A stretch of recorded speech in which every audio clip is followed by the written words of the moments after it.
ಸಾರುವವರಾಗಿರಬೇಕು. Hallelujah. ಇದು ಮನುಷ್ಯನ ಆಜ್ಞೆ ಅಲ್ಲ, ಇದು ದೇವರ ಆಜ್ಞೆ.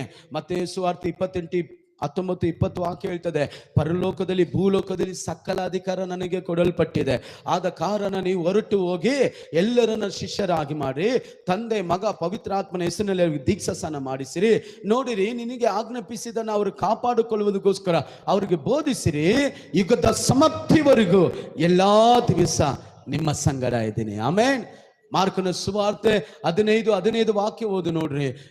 ಎತ್ತಲಾಗಿ ಅವರು ಎಲ್ಲ ಆ ಕಡೆ ಹೋಗಿ ಸುವಾರ್ತೆ ಸಾರಿದ್ರು, ಎಲ್ಲರಿಗೂ ಸುವಾರ್ತೆ ಸಾರಿದ್ರು. ಪ್ರಿಯ ದೇವ ಮಕ್ಕಳೇ, 16 ಓದು ನೋಡ್ರಿ, 16-17 ಓದು ನೋಡ್ರಿ. ಅತ್ತಲಾಗಿ ಹೊರಟು ಹೋಗಿ ಸುವಾರ್ತೆ ಸಾರಿದ್ರು. ನಂಬಿದವರ ಮಂಡಳಿ 20ನೇ ವಾಕ್ಯ ಓದಿರಿ. ಅಲ್ಲಿ ಅವರು ಸಾರಿದ ವಾಕ್ಯಗಳನ್ನ ಕರ್ತನು ಅವರ ಸಂಗಡ ಇದ್ದುಕೊಂಡು ಬಲಪಡಿಸುತ್ತಾ ಅದ್ಭುತ ಸೂಚಕ